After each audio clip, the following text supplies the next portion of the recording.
Olá, queridos amigos, tudo bem com vocês? Sejam bem-vindos ao nosso canal Fala Sério Pastor. É muito bom ter vocês aqui que nos acompanham, que sempre compartilham o nosso conteúdo e nós ficamos felizes com isso e agradecidos a Deus porque esse canal tem sido relevante e tem trazido mensagens importantes para você. Hoje nós vamos tratar de um assunto bem delicado mesmo, talvez o vídeo mais delicado que eu já tenha feito em meu canal.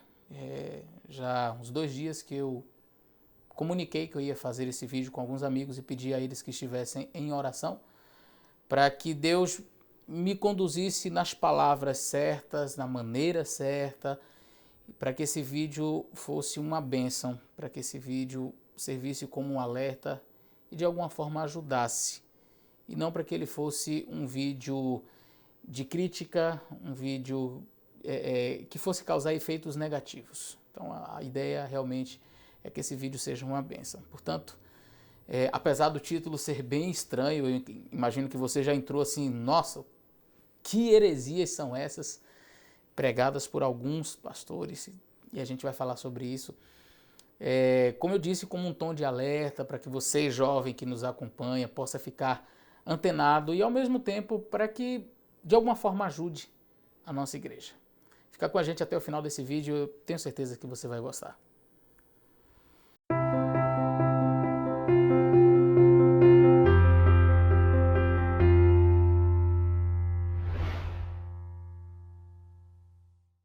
Muito bem, queridos amigos, eu vou fazer análise de comentários, de textos e vídeos de 2 pastores conhecidos, o pastor Edson Nunes e o pastor Tiago Arraes.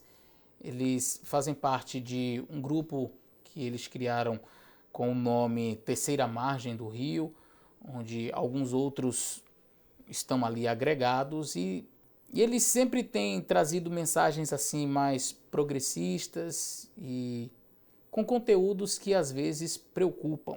Essa semana passada eu assisti a um vídeo onde o pastor Edson Nunes fez um comentário acerca da lei e da graça que eu vou colocar aqui e vou fazer algumas análises também de alguns outros pontos e vídeos e textos que o pastor Tiago Arraes também tem comentado. Isso tem gerado uma certa preocupação, não somente em mim, mas em vários colegas de ministério. E aí você pode já estar se perguntando, pastor, por que você não os procura em particular? Bom, eu queria dizer que isso já foi feito, pelo menos com o pastor Tiago Arraes. Eu já tive uma conversa também com o pastor Edson Nunes. Estou impossibilitado, não somente eu, mas diversos outros pastores que são amigos meus, colegas, também estão bloqueados. Quando você tem um pensamento que é um pouco diferente, então você é bloqueado. O pastor Edson Nunes realmente não existe a possibilidade de eu conversar com ele porque eu estou bloqueado em suas redes sociais. O pastor Tiago Arraes me disse em uma determinada ocasião que eu teria liberdade para conversar com ele quando quisesse e eu assim o fiz, o procurei em seu privado, em um chat. Apesar de ele desejar que a conversa fosse via chamada de vídeo, Zoom, algo nesse sentido, eu preferi que fosse no chat. Então eu não me excusei de conversar com ele, de bater um papo, mas não nesses moldes. Eu prefiro conversar assim, gravando áudios ou enviando textos, porque de certa forma fica ali, né, o que a gente realmente falou, para não ser mal interpretado, nem da parte dele, nem da minha parte. Olha, eu nunca disse isso, ou, eu disse dessa forma, então fica ali e numa chamada tudo se perde, né? Então eu prefiro manter esses diálogos assim, desta maneira. Eu procurei sim, acerca dos assuntos que eu vou tratar aqui, pelo menos uma parte deles eu conversei com ele, ouvi e serei honesto em transmitir exatamente aquilo que ele falou comigo acerca dos questionamentos que fiz. Portanto, eu gostaria de começar fazendo análise do vídeo do pastor Edson. Já foi feito, inclusive, pelo Leandro Quadros, mas eu queria ir por um outro viés, eu queria fazer uma outra análise desse vídeo. Eu vou ter que colocar a voz diferente, eu vou ter que mexer no áudio e mexer também na imagem para que ela fique desfocada, porque há um tempo atrás eu fiz uma análise onde o pastor Edson Nunes disse em um de seus sermões na Nova Semente que nós deveríamos todos ser deveríamos ser feministas e o mundo seria melhor a cada dia. E eu fiz um vídeo fazendo análise dessa fala e, de fato, nós não precisamos ser feministas para que o mundo seja melhor, nós precisamos ser cristãos. E enfim, a equipe da igreja onde ele pertence deu um strike no vídeo, o vídeo foi retirado do ar, eu tive que repostar o vídeo omitindo ali as imagens. Então eu vou fazer dessa forma para que a gente tenha a possibilidade de ver a sua fala. Entretanto, eu vou deixar no link da descrição os vídeos, tá certo? Para que você possa acompanhar. Será que realmente foi assim? Então vai estar aí no link da descrição, você pode acompanhar na íntegra o vídeo, ok? Tanto da análise do vídeo do pastor Edson, como também do pastor Tiago Arraes, que eu vou fazer aqui. Os dois links estarão aí na descrição do vídeo, vocês podem assistir, tá bom? Vamos lá, vamos ouvir aqui o que o pastor Edson falou sobre este assunto. É um fenômeno interessantíssimo quando você começa a pregar sobre graça, misericórdia e amor. É muito engraçado o que acontece. Graças a Deus que vocês não têm que ler o que eu tenho que ler quando me mandam mensagens. Mas é muito interessante, o pessoal começa a ficar incomodado. Amor, amor, pastor, cadê o mandamento? Tem que amar, cadê o mandamento? É só graça? E já repararam que todos chamam assim, a graça não salva, mas... A graça com mas. E Gálatas Paulo vai falar assim, não, a graça não tem mas. Se tem graça, não tem mas. Acabou. Mas as pessoas se incomodam genuinamente, porque elas estão arraigadas na ideia da meritocracia. Eu mereço mais, eu posso mais. Quando a gente fala que a graça iguala a todos os seres humanos, a reação é incrível. É mensagem atrás de mensagem. E geralmente a reação é com uma expressãozinha que as pessoas tiram de contexto, que é a expressão graça barata. Pastor, isso daí é a graça barata, isso daí é o amor barato. Porque na verdadeira graça nós precisamos guardar os mandamentos. Você tem que falar da lei. Vai ter uma série só sobre um monte de lei aí. Fiquem tranquilos. Mas aqui eu estou falando só sobre o amor e sobre a graça. Quando para falar de amor quando para falar de graça eu preciso incluir a lei. É porque eu não estou mais falando de amor e de graça. Eu estou falando de meritocracia e de barganha. Eu sou amado porque eu guardo. Eu recebo graça porque eu faço.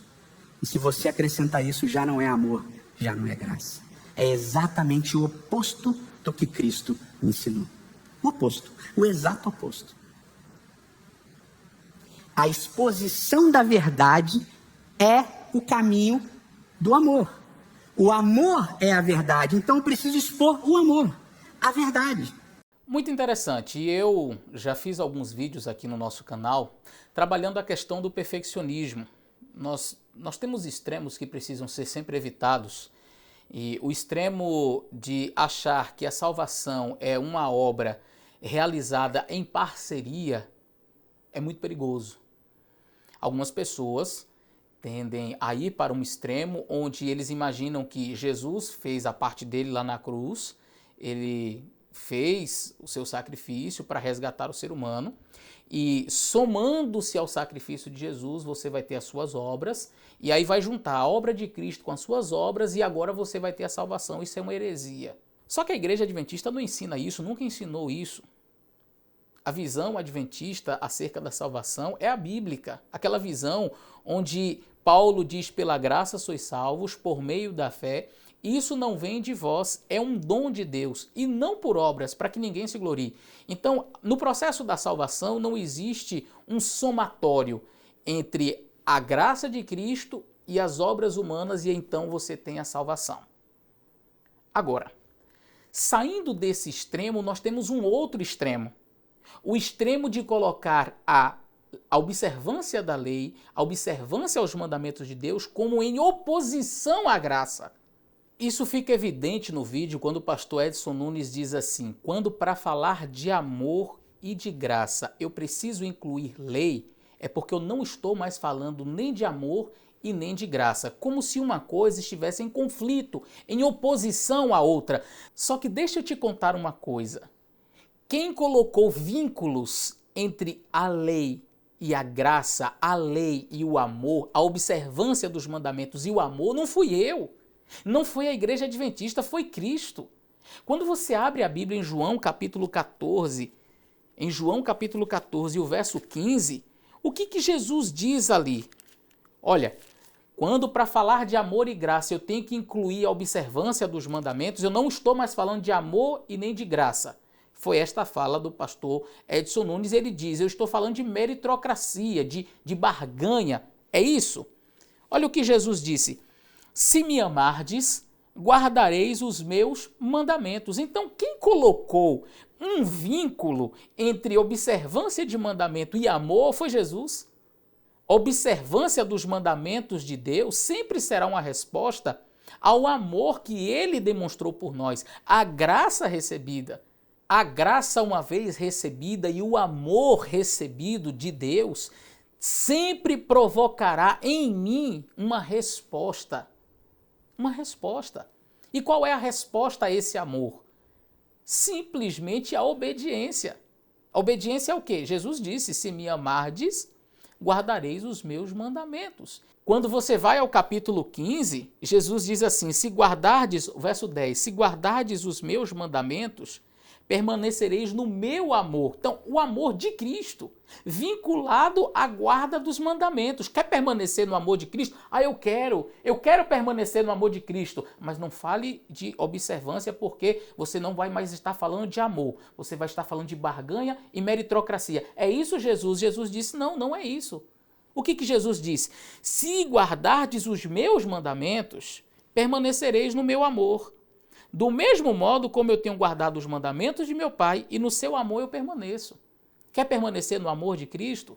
Quer permanecer na graça de Cristo? Guarde os seus mandamentos. Perceba, nunca esteve em oposição, nunca esteve em conflito, em confronto. Não existe essa história de barganha e meritocracia. Meritocracia é quando você quer obedecer os mandamentos de Deus para alcançar alguma coisa. E aí o pastor Edson Nunes, fazendo essa análise do obedecer os mandamentos de Deus e a relação com a graça e o amor, ele usa duas frases. Ele diz assim, eu sou amado porque eu guardo, eu recebo graça porque eu faço. Não, você não é amado porque você guarda porque foi amado. Não, você não recebe graça porque você faz porque você já recebeu a graça.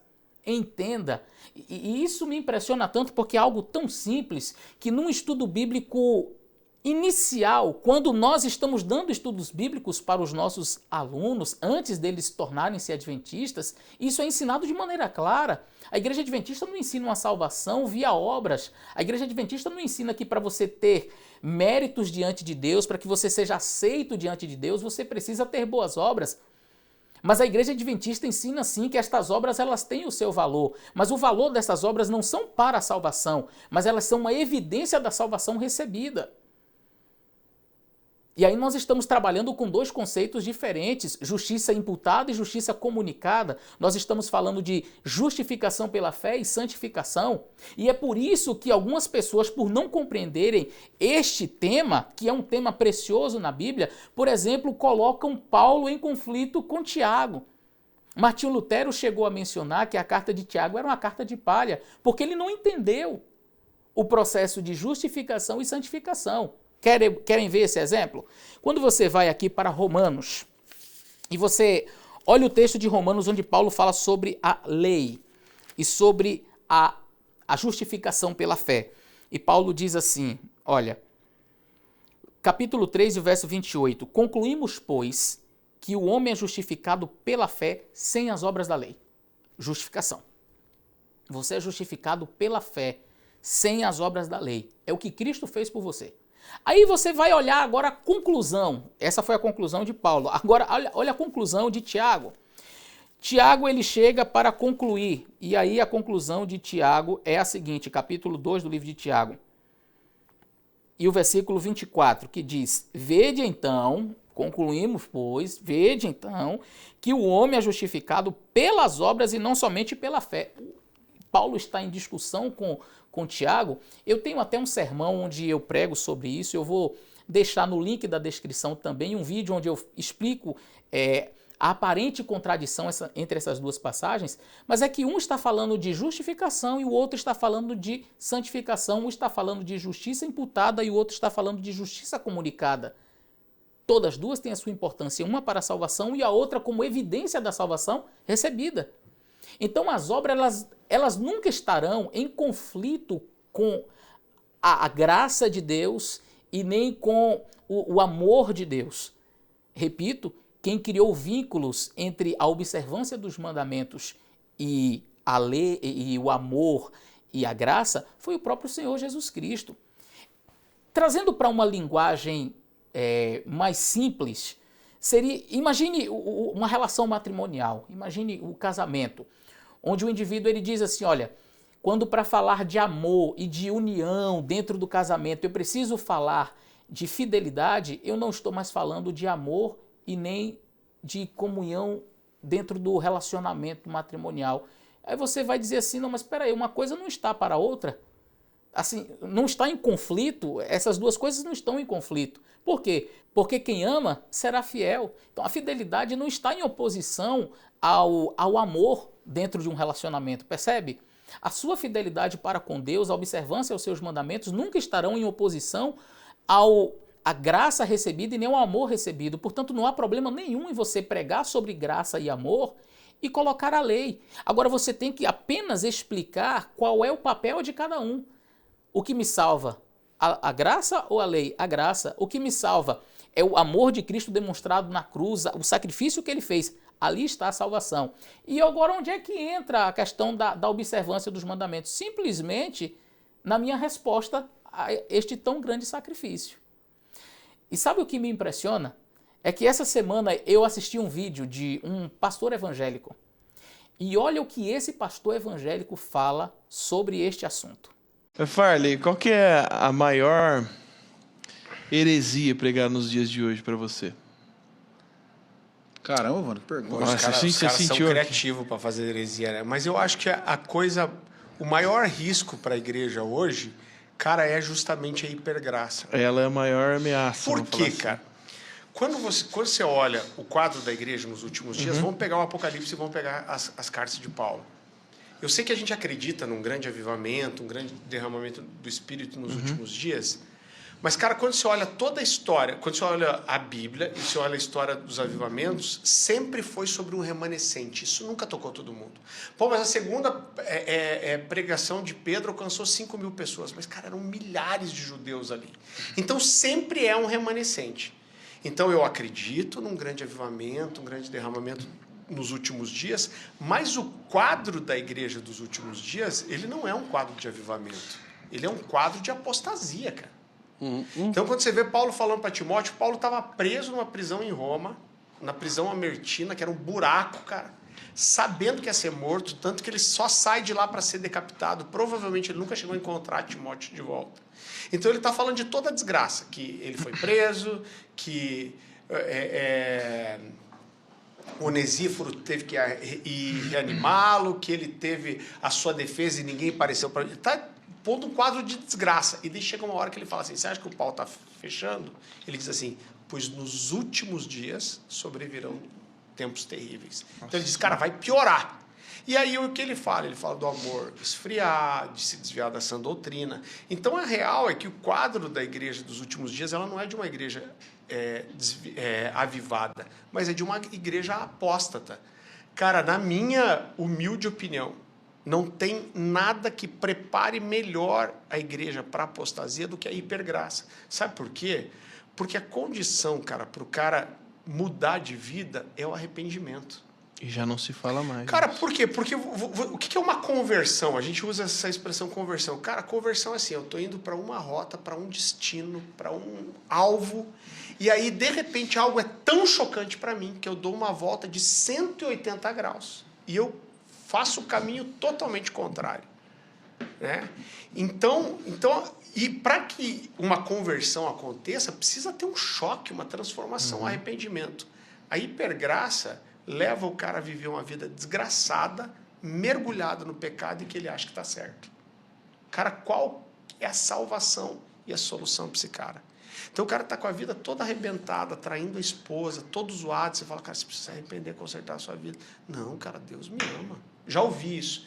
Então é a pior condição, porque esse cara não se arrepende, cara. Sim. Né? Então, se esse cara não abre os olhos dele e fala, cara, tudo errado, eu preciso mudar a minha vida. Cara, não tem... E é o lugar que o diabo quer esse cara. O cara está dentro da igreja, cumprindo alguns protocolos, com a vida totalmente ferrada, achando que está em Deus. Cara, não precisa fazer isso, não. É só deixar esse cara seguir o destino dele. Exato. E eu vejo, assim, a igreja mergulhando nisso. Eu lembro que, cara, eu imagino que isso tenha sido em 2006, mais ou menos. Eu fui numa livraria evangélica e eu lembro que era um amigo meu era gerente. Eu falei assim, cara, me diz o que mais vende aqui hoje. Ele falou, cara, nesse momento tá fácil. O livro que eu mais vendo é esse aqui. E ele pegou o Evangelho Maltrapilho do Brennan Manning. E eu lembro que eu falei, vou levar esse livro, quero ler. E, cara, eu vou te dizer, o Brennan Manning escreve muito bem. Eu chorei lendo o livro do cara. Sim. Mas quando eu terminei, eu falei, cara, isso aqui é perigoso. Porque é só o amor de Deus, o amor de Deus, o amor de Deus te ama, você tem que confiar no amor de Deus, porque é o amor de Deus. Eu falei, o cara não mostra nenhuma vez o outro lado da moeda, cara. Sobre eu amar a Deus, sobre eu me comprometer com Ele. E eu lembro que eu voltei para a livraria evangélica, eu mostrei para o meu amigo, falei, cara, essa mensagem aqui vai varrer a igreja nos próximos anos. Isso aqui é um veneno, cara. Isso aqui vai se espalhar de um jeito. Eu achei que você ia falar do Joseph Prince. É que o Joseph Prince veio depois, né, cara? Então o Joseph Ele foi o Prince... escândalo da graça? Não. É, o escândalo da graça. Ele é o papa da hipergraça, né? Então... E, cara, é um cara que escreve bem, que constrói bem e fala muitas verdades. Agora, esse que é o risco, né? De caras como o Caio Fábio, por exemplo. Que é um cara que fala muitas verdades e no meio, cara, ele coloca o desvio doutrinário. E o cara engole tudo com farinha, né? Porque nós temos amigos aí que falam muita besteira, né, cara? E é tão ruim que você vê fácil. Né? Não dá. Agora, pra mim, o cara... É mais amigo teu do que meu. Mas... o cara... Olha aí, ó. Não é meu colega. O cara tira o corpo. A cara do Farley foi muito boa. Não, conhecido. Eu trombei um dia, assim, na conferência do corredor. Na verdade, nem amigo não era mesmo. Mas é tanta bobagem que fica fácil. Eu até brinco, né, cara? Não se fazem mais hereges como antigamente, né? Porque cara, os caras eram bons, cara. Não, era construído. Te dava até deixa eu pesquisar. Assim, cara, tá errado, mas eu não sei direito onde, né? Vou ter que gastar uns dias estudando aqui. Tá errado, mas não sei o que é. Agora tá muito fácil. Mas cara, isso a igreja abraça isso muito fácil, né? E eu lembro que um dia eu preguei uma mensagem, cara, na igreja, estava cheio. É uma mensagem chamada pelos meus frutos me conhecerei, que fala de você olhar seus frutos e descobrir quem você é. E, cara, eu regaço a hipergraça nisso também. Falo de pecado. Aí os amigos meus me falaram que diz que no meio da pregação levantou umas senhoras, cara, e saíram braba, batendo o pé. E ele ouviu a conversa delas. A gente vem para a igreja para se sentir bem e daí fica ouvindo essas coisas só para se sentir mal. Não vou mais vir aqui. Mas olha o conceito. Não, eu vou para a igreja para me sentir bem. O Luiz Hermínio que fala, né, que a boa mensagem não é aquela que você sai feliz com o pregador, mas aquela que você sai triste com você mesmo. E esse é o poder que a palavra tem de te confrontar, de te alinhar, de te transformar. Amigos, eu vivi para ver um pastor evangélico ensinando para alguns pastores adventistas qual é a verdadeira relação entre obediência e graça. Eu achei muito interessante a pergunta inicial, qual que você considera a maior heresia dos últimos tempos? E eu gostei da resposta desse pastor. É bem verdade que, muito provavelmente, ele não guarde o sábado, enfim, mas eu gostei da abordagem dele porque ele mostra que o conceito de obediência, de arrependimento, de mudança de vida não é incompatível com a graça. Agora, a hipergraça ele considera a maior heresia que vai varrer a igreja nos últimos dias. E olha, infelizmente isso tem chegado a nós. Infelizmente isso tem chegado a nós. E é aí por isso que algumas coisas começam a fazer sentido para mim. Por exemplo, quando eu olho para as páginas subversivas, Adventista Subversivo e páginas progressistas por aí que têm propagado o pecado como sendo algo aceitável e querendo introduzir ideologia de gênero e outras coisas na nossa igreja, aí quando eu vou para estas páginas eu vejo quem são os gurus, quem são os mais citados. Eu não vejo pastores que têm pregado sobre arrependimento, sobre confissão de pecado, sobre mudança de vida sendo citado nestas páginas. Mas o fenômeno citado por esse pastor aqui é real, está acontecendo diante dos nossos olhos. É só você ir nestas páginas e você vai ver que estes pregadores dessa hipergraça é que são os mais ovacionados, mencionados. E isso me traz uma preocupação. Por quê? Porque essas páginas são de pessoas que realmente querem viver na prática do pecado, contrário àquilo que Deus ensina, mas encontram nesses discursos um conforto, sabe? Uma paz, uma maneira agradável, um evangelho agradável. Eu quero dizer uma coisa para você, a graça de Deus não veio para acariciar, para afagar os seus pecados favoritos, mas para te libertar deles. Enquanto você estiver pensando que a graça de Deus é para cobrir os seus pecados, enquanto você vive neles, você está aquém daquilo que Deus idealizou para a sua vida. A graça de Cristo não é um salvo-conduto para você viver no pecado. A graça de Cristo, o amor de Cristo, não são passagens gratuitas para você viver no pecado, mas são a forma como Deus encontrou para te libertar do pecado, para te salvar do pecado. Há um tempo atrás eu assisti um vídeo onde um jovem da igreja presbiteriana faz uma entrevista com o pastor Tiago Arraes. E nessa entrevista ele questiona acerca do sábado. Eu queria que você assistisse comigo um pedaço dessa entrevista e eu queria que você analisasse junto comigo as proposições, as respostas dadas ali. Agora me fala um negócio. Diga. Você, adventista... Tá apontando o dedo. Assim, você adventista, me explica melhor, pelo menos o seu jeito de interpretar o quarto mandamento, o descanso. Você jogou duas coisas na mesma pergunta. Adventista e a sua interpretação. São muitas vezes duas coisas. Mas Bom, eu dei essa paradinha aqui porque eu achei muito estranha essa fala. E eu não sou juiz e não quero me colocar como juiz de ninguém, mas em pontos que são relacionados a usos e costumes, eu não vejo nenhum problema em que a nossa visão esteja, às vezes, em conflito com a parte administrativa da igreja, sabe? Eu vejo que em questões de usos e costumes nós podemos ter até pensamentos diferentes, apesar de eu, como pastor dessa igreja, procuro alinhar o meu pensamento, mesmo que talvez eu não concorde 100%, eu procuro alinhar o meu pensamento, a minha conduta, com o que essa igreja ensina, inclusive nos usos e costumes. Mas em pontos doutrinários, não. Em pontos doutrinários, ou eu estou 100% alinhado com a minha igreja, ou tem um problema comigo em ser pastor dela, ué.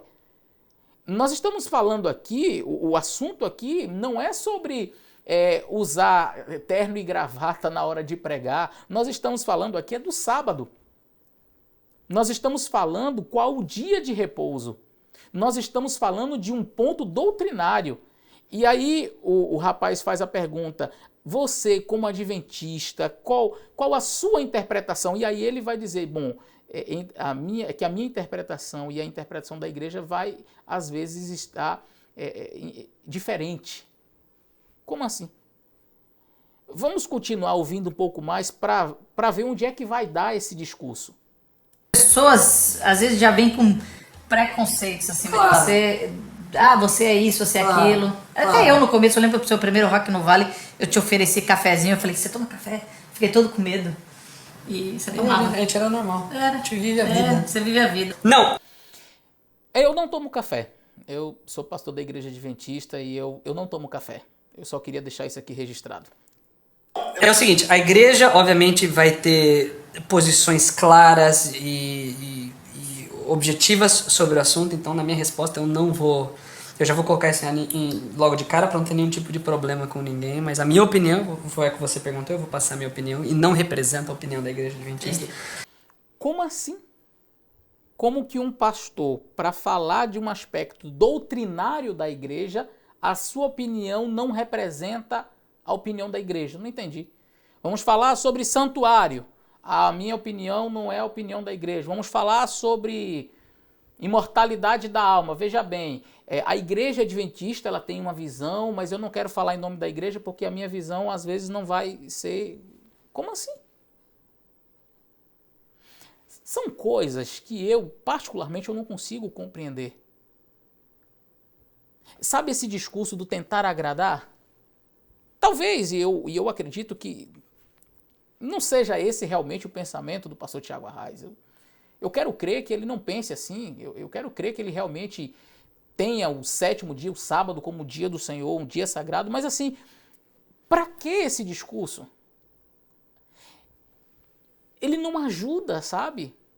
Vamos ouvir um pouco mais e depois eu vou falar um pouco sobre uma conversa particular que eu tive com ele acerca desse vídeo, especialmente. Lá na minha casa, a gente entendeu o princípio do sábado como a âncora no Éden. Isso aqui é um dia para a vida, para a existência. Em outras palavras, todos os dias eu estou dando aula, de manhã e à noite, hoje em dia, pastor de igreja, estamos lá correndo atrás, mas o sétimo, no meu caso, que eu escolhi ser o meu Shabat... Eu escolhi ser o meu Shabat? Sou eu quem escolho? Eu estou correndo durante a semana, estou naquela correria. Aí no caso do sétimo, eu escolhi ser o meu Shabat. Vou voltar aqui para ouvir de novo isso aqui. Todos os dias eu estou dando aula, de manhã e à noite, hoje em dia, pastor de igreja, estamos lá correndo atrás, mas o sétimo, no meu caso, que eu escolhi ser o meu Shabat, o meu sábado, e eu tenho o Eugene Peterson, que faleceu recentemente, escreveu, li o livro, a biografia dele como pastor, né? Uma biografia, cara, fenomenal. Ele tirava o sábado na segunda-feira e fez isso por muito tempo, né? De ter um tempo para parar. Eu acredito que esse é o princípio, essa é a sensibilidade, uma sensibilidade. O sábado é um lembrete de que nem tudo é trabalho e existe vida. Esse é o princípio? Esse é o princípio. Eu trabalhei a semana toda e aí eu escolhi um dia para mim, no meu caso foi o sétimo, mas tem um autor, fulano de tal, que ele morreu recentemente e tal, e esse autor ele escolheu a segunda para ser o seu Shabat, ou seja, o seu dia de descanso. E aí então, esse é o princípio. Esse é o princípio.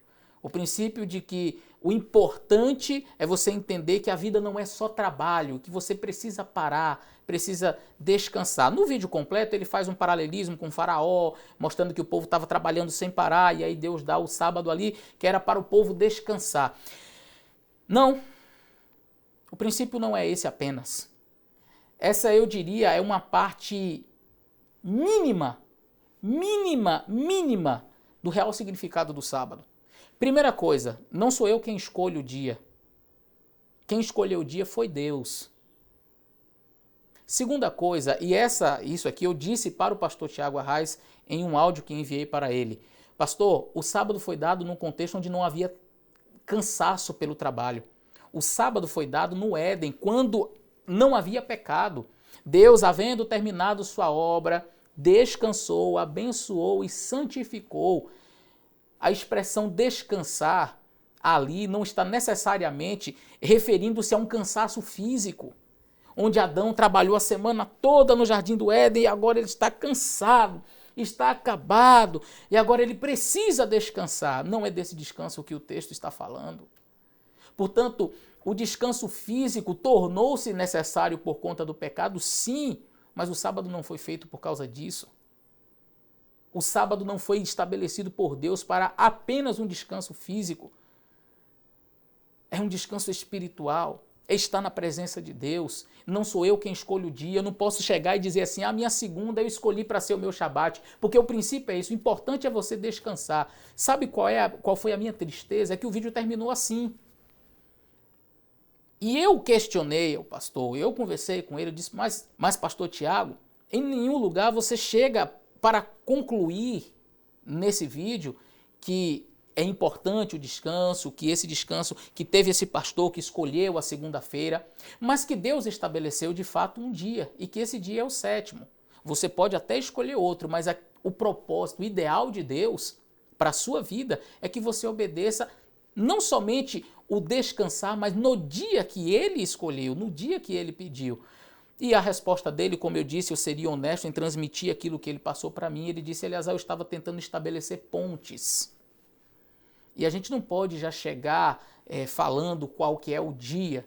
E ele disse que depois, aquelas pessoas que estavam ali, inclusive quem estava filmando, ficou mais interessado e foi procurar saber, não é, um pouco mais sobre essa questão do Shabat, desse descanso. E aí ele conversou com essas pessoas e falou lá do 7º dia. Sabe qual o problema? É que isso não veio para o público. As pessoas, elas simplesmente assistem um vídeo desse e o que uma pessoa que assistiu esse vídeo sai em sua mente pensando? Ora, o importante é eu descansar em algum dia. O importante é eu escolher algum dia e eu vou descansar nesse dia. Eu vou transformar esse dia no meu Shabat.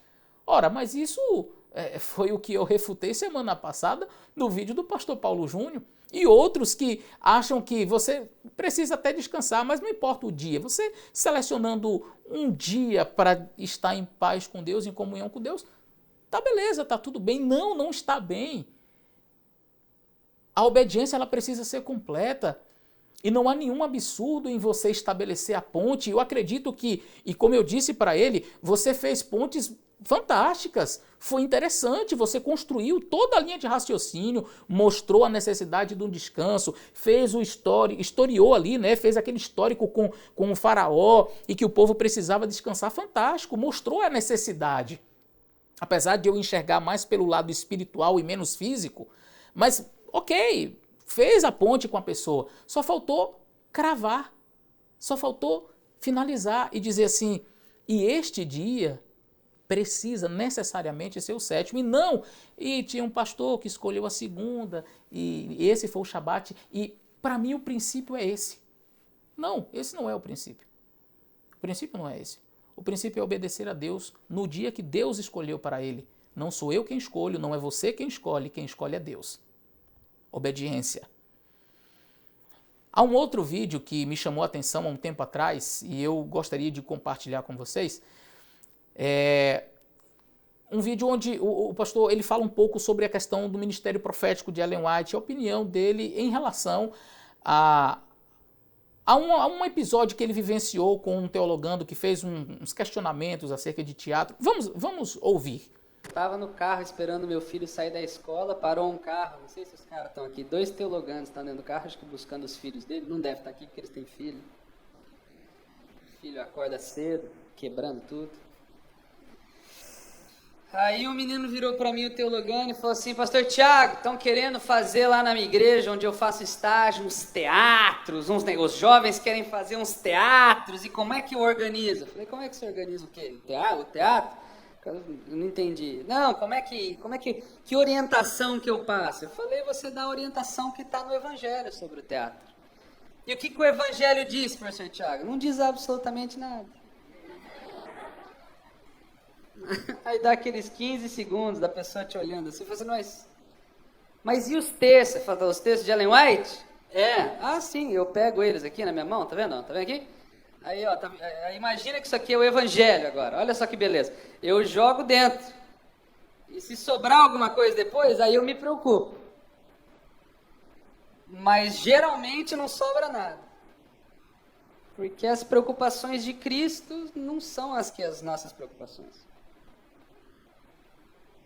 É bem interessante essa fala do pastor Tiago, e aqui é uma opinião minha, tá? Eu considerei um pouco leviana a forma como ele tratou Ellen White, que nós adventistas consideramos como uma profetisa do Senhor. Particularmente, eu nunca li tudo que o pastor Tiago Arraes escreveu, ou já vi todos os vídeos que ele publicou, mas eu não me recordo de ter lido um texto onde ele coloque assim: Ellen White, a nossa profetisa moderna.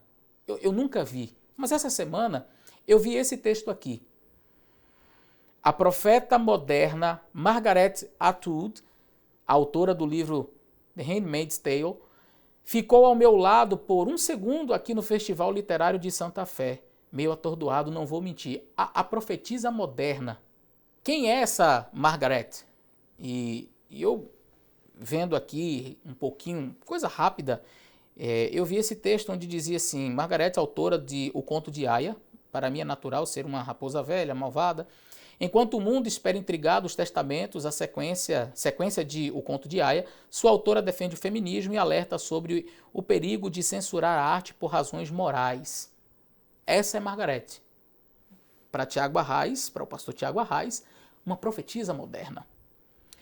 E aí eu começo a me questionar, sabe? Quando você olha para os escritos de Ellen White e você diz, olha, eu vou jogar aqui no filtro do Evangelho. Se sobrar alguma coisa, aí eu aproveito, mas geralmente não sobra nada. Agora, quando eu vou me referir a essa escritora feminista, então tem um nome, uma nomenclatura para ela. Uma profetisa moderna. Ela não é profetisa. Ela não é profetisa. Você pode dizer assim, aliás, mas será que você não está exagerando? É que são tijolinhos que vão sendo colocados e que os jovens vão lendo, vão tendo acesso. E isso vai construindo toda uma mentalidade, sabe? Nós temos visto cada vez mais uma igreja progressista, jovens sem compromissos, e eu me preocupo com isso. Eu estava conversando com um pastor amigo, eu vou me resguardar do nome, é uma pessoa conhecida em nossa igreja, e essa semana, conversando com ele, eu disse, sabe, parece que nós falamos muito contra o perfeccionismo e a igreja está certa em corrigir esses aspectos de pessoas que estão aí indo para o lado legalista, mas a gente meio que parou de olhar para, sabe, esse progressismo, esses subversivos, essa visão mais descomprometida com a palavra de Deus. E ele disse algo que eu achei bem interessante, eu queria até ler para vocês exatamente a fala desse pastor. Ele disse assim, Pastor Domini, como os perfeccionistas falam uma linguagem concreta, eles são punidos. Mas como estes progressistas, usam uma linguagem dissimulada, eles acabam sendo tolerados. E é verdade. Quando você conversa com eles, uma característica que é muito comum, você diz, olha, você escreveu isso? Não, mas não foi o que eu quis dizer. Mas é o que está escrito aqui. Não, mas você entendeu errado. E sempre nessa de você entendeu errado. Parece que as pessoas sempre têm um problema de compreensão daquilo que ele fala. Querem ver alguns exemplos de textos assim? Observem esse texto aqui.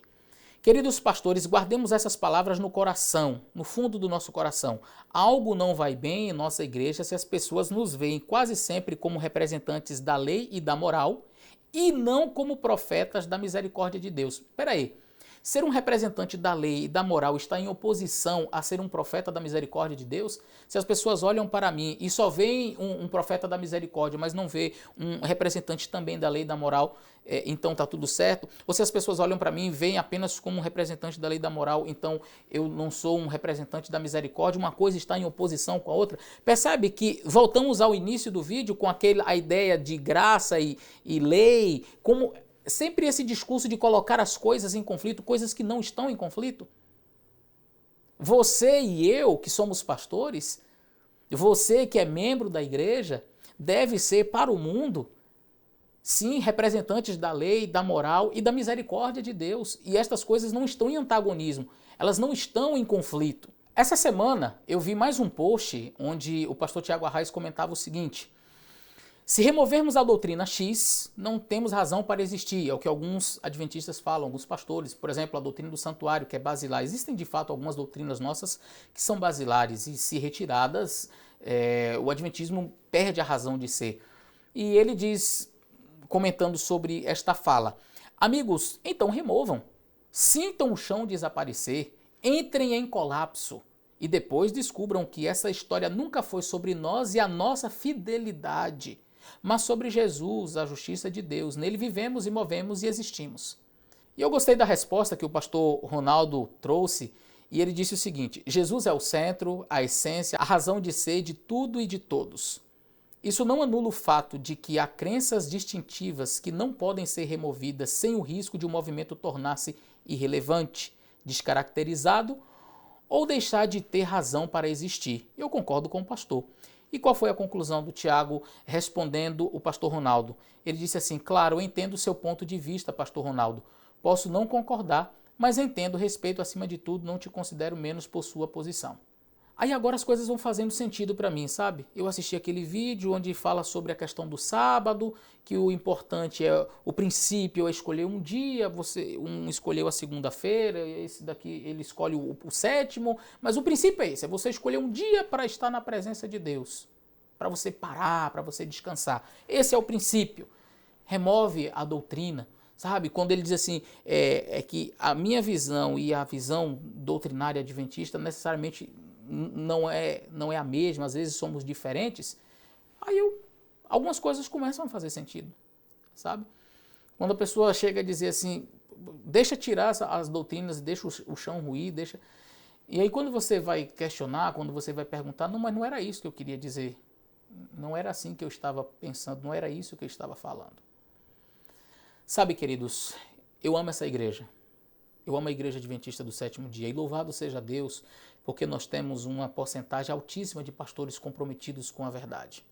Talvez nem todos tenham a coragem para se expor como estou fazendo, mas com certeza nós temos uma esmagadora maioria de pastores sérios e comprometidos com a palavra. Homens que não têm medo de chamar o pecado pelo nome. Talvez não gravam vídeos, não têm uma dinâmica com as câmeras, mas têm feito o seu trabalho. O problema é que esta minoria, de fato é uma minoria muito pequena, acaba alardeando muito na internet, tem muitos seguidores e tem influenciado uma juventude. Nós temos percebido uma juventude cada vez mais, como eu disse anteriormente no vídeo, descomprometida, uma juventude que não conhece as suas bases doutrinárias, não sabe de onde vem e nem para onde vai.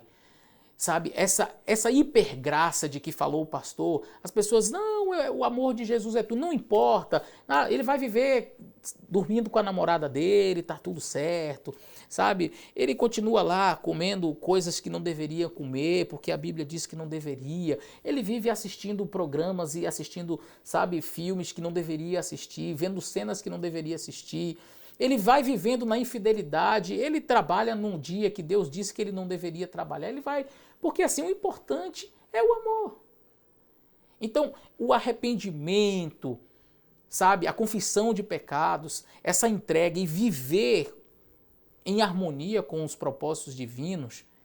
Ah, então você não peca, pastor, então quer dizer que você não comete erros, então quer dizer que agora vocês são santos. Não, somos todos pecadores, mas existe uma grande diferença entre aquele que vive conformado com o pecado, ele já tem o seu pecadinho de estimação, e ele vive para o seu pecado, e o pecado vive para ele, e eles são amigos, e aquele que é um cristão que luta contra o pecado, e que abraça a cruz de Cristo e diz, Senhor, me ajude, me liberte.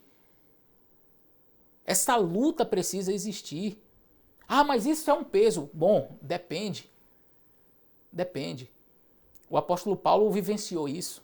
As pessoas pegam o apóstolo Paulo sempre como o apóstolo da graça e não colocam o todo, sabe, da vida de Paulo. Quando Paulo diz, por exemplo, miserável homem que sou, quem me livrará do corpo dessa morte? Por isso eu esburro meu corpo, para que eu pregando não venha a ser encontrado em falta. Sede meus imitadores, como eu imito a Cristo. Esse é Paulo, o apóstolo da graça, mas o apóstolo que lutava contra o pecado. O apóstolo que disse, vamos anular a lei pela fé? De maneira nenhuma estabeleceremos a lei.